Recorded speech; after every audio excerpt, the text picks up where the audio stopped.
فوراً بعد استاد و ذاکرین جناب ذاکر غلام رضا جنوی صاحب آف لاہور خطاب فرمائیں گے۔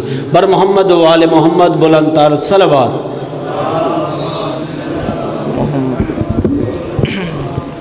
زبانوں کو معطر فرمائیے ذکر درود پاک سے۔ اعوذ باللہ السمیع العلیم من الشیطان اللعین الرجیم، بسم اللہ الرحمن الرحیم۔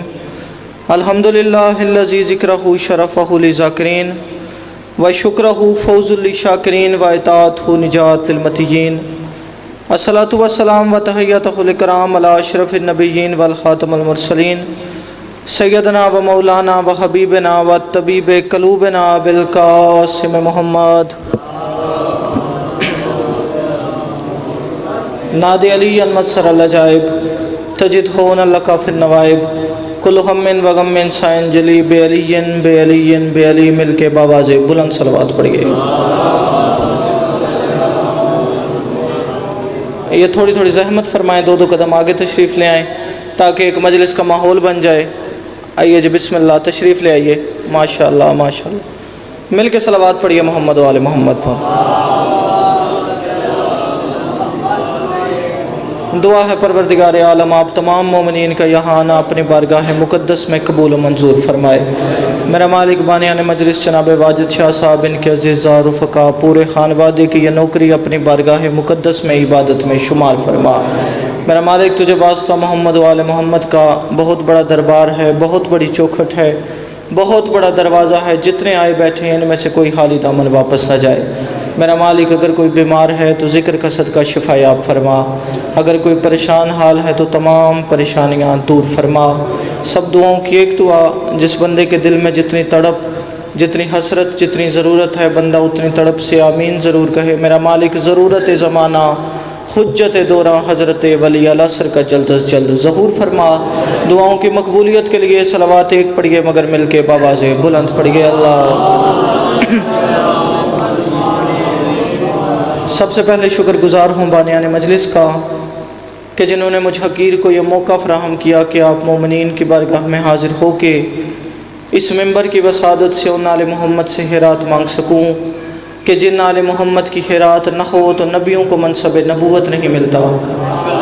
یعنی ان آل محمد سے خیرات مانگنا چاہتا ہوں جو خیرات دیتے ہی اس انداز سے ہیں کہ اگر ان کے دروازے پہ بے داد آ جائے اسے مقداد بنا دیتے ہیں، بے ذر آ جائے اسے ابو ذر بنا دیتے ہیں، اور اگر فارس کا کوئی غلام ان کی چوکھٹ پہ جھک جائے تو اسے اہل بیت کا فرد بنا لیتے ہیں۔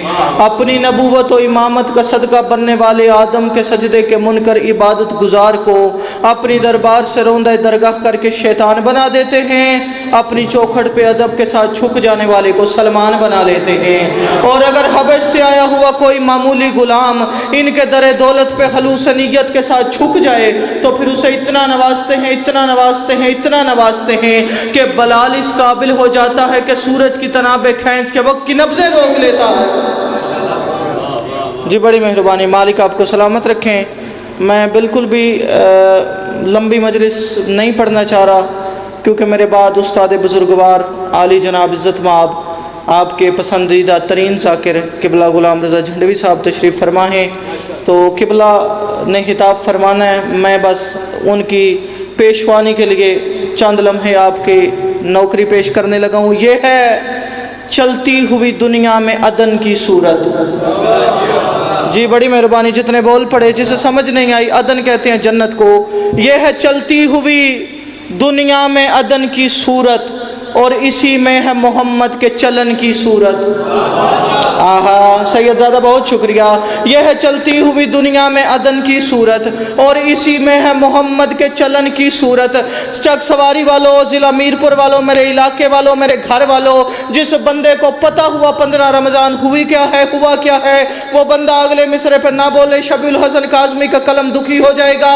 یہ ہے چلتی ہوئی دنیا میں عدن کی صورت، اور اسی میں ہے محمد کے چلن کی صورت۔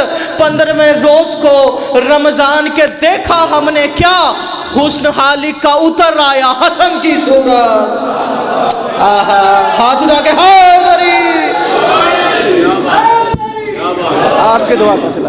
جی بڑی مہربانی، مالک آپ کو سلامت رکھے۔ 4 مصرے میں جلدی جلدی اور پڑھتا ہوں۔ جی سہا